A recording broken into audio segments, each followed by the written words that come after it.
நேசம் வச்சு நெஞ்சில் வச்ச பூச்செடி நீயடி.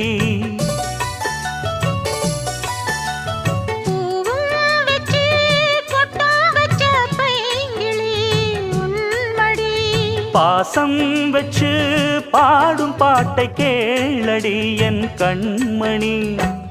உள்ளம் என்னும் வீட்டிலே ஒட்டி வச்ச ஓவியம், எண்ணம் என்னும் ஏட்டிலே அச்சடிச்ச காவியம். மனசுக்குள் கோயில் கட்டி மகராசி ஒன்ன வச்சு பொழுதானா பூச பண்ணி வாழுறேன்.